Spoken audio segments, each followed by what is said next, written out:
বন্ধুরা, ইংল্যান্ডের বিরুদ্ধে প্রথম ওডিআই ম্যাচ ইন্ডিয়া 4 উইকেটে জিতেছে। ইন্ডিয়ার হয়ে দারুণ ব্যাটিং করেছে শুভমান গিল, শ্রেয়াস আয়ার, অক্ষর প্যাটেল। তার সঙ্গে সঙ্গে এই ম্যাচটাতে কিন্তু ইন্ডিয়ান টিমে অর্থাৎ ওডিআই টিমে দুজন প্লেয়ার ডেবিউ করেছে, হর্ষিত রানা এবং যশস্বী জয়সওয়াল। তো বন্ধুরা, আজ ইংল্যান্ড এবং ইন্ডিয়ার মধ্যে প্রথম ওডিআই ম্যাচ খেলা হয়েছে। তো এই ম্যাচটাতে কিন্তু ইংল্যান্ড প্রথমে ব্যাটিং করেছে, ব্যাটিং করে 248 রানে অল আউট হয়ে গিয়েছে এবং ইন্ডিয়াকে কিন্তু 249 রানের টার্গেট দিয়েছিল। তো দেখো, এই মুহূর্তে ইংল্যান্ডের ক্যাপ্টেন জর্জ বাটলারের কিছু সিদ্ধান্ত দেখে কিন্তু আমার মাঝে মাঝে হাসি পায়। কেননা 2023 ওয়ার্ল্ড কাপ থেকে ইংল্যান্ড টোটাল ওডিআইতে 8 বার প্রথম ব্যাটিং করেছে, তার ভিতর 7 বারই হেরেছে। এর পরেও কিন্তু জর্জ বাটলার আজকে তোমার হচ্ছে টস জিতে ব্যাটিং করার সিদ্ধান্ত নিয়েছে।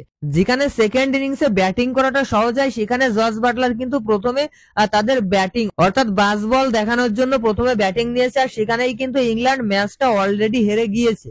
কেননা এই পিচে যারা সেকেন্ড ইনিংসে ব্যাটিং করবে তারা সুবিধা পাবে, এটা স্বাভাবিক ব্যাপার। উইন্টারের সময় যেহেতু ডিউ আসে, সেকেন্ড ইনিংসে ব্যাটিং এর সুবিধা হয়।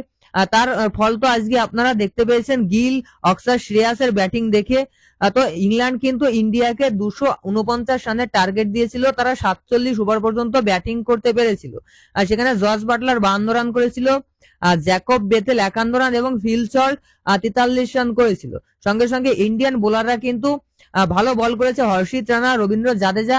এই মুহূর্তে রবীন্দ্র জাদেজা কিন্তু একটা রেকর্ড করেছে, আর সেটা হচ্ছে রবীন্দ্র জাদেজা ফার্স্ট স্পিনার যে আন্তর্জাতিক ক্রিকেটে 6000+ রান করেছে এবং 600+ উইকেট নিয়েছে। হ্যাঁ বন্ধুরা, আজকে কিন্তু রবীন্দ্র জাদেজা তার 600+ উইকেটের মাইল স্টোনটা টাচ করেছে।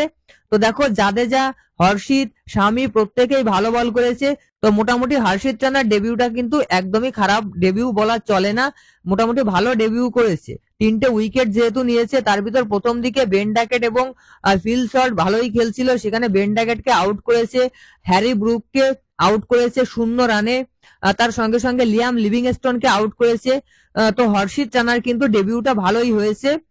যশস্বী জয়সওয়ালের ডেবিউটা কিন্তু খুব একটা ভালো হয়নি, কারণ ডেবিউ ম্যাচে 22 বলে মাত্র 15 রান করতে পেরেছে।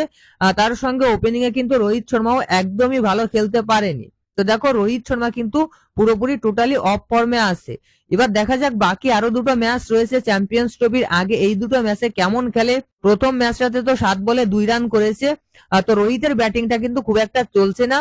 তবে আজকে কিন্তু ইন্ডিয়ান প্লেইং ইলেভেনে বিরাট কোহলি খেলেনি, কেননা বিরাট কোহলির কিন্তু তোমার হচ্ছে হাঁটুতে ইনজুরি হয়েছে গতকাল রাতের ইনজুরির জন্য আজকে কিন্তু প্লেইং ইলেভেনে সুযোগ পায়নি। তো ইন্ডিয়ার টার্গেট ছিল 249 রান। এই টার্গেট চেস করতে নেমে কিন্তু শুভমান গিল, শ্রেয়াস আয়ার, অক্ষর প্যাটেল দারুণ ব্যাটিং করেছে। শুভমান গিল 96 বলে 87 রান করেছে। শ্রেয়াস আয়ার একটা ফায়ারিং ইনিংস খেলেছে, 36 বলে 59 রানের একটা ইনিংস, যেখানে সে 164 স্ট্রাইক রেটে ব্যাটিং করেছে।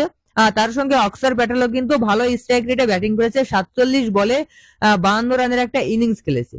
তবে এই ম্যাচটাতে একটা বিষয় কিন্তু আমরা দেখতে পেয়েছি যে right hand left hand combination বজায় রাখার জন্য কিন্তু অক্ষর প্যাটেলকে কেএল রাহুল এবং হার্দিক পান্ডিয়ার আগে ব্যাটিং এ পাঠানো হয়েছে। অর্থাৎ বলা চলে অক্ষর প্যাটেল কিন্তু 5 নম্বর পজিশনে ব্যাটিং করেছে। তো অক্ষর প্যাটেলে কিন্তু ব্যাটিং এ প্রমোশন হয়েছে। তো ইন্ডিয়া কিন্তু প্রথম ম্যাচটা জিতেছে। আশা করি বাকি দুটো ম্যাচ জিতে ইংল্যান্ডকে কিন্তু ওডিআই সিরিজে হোয়াইট ওয়াশ করতে পারবো আমরা।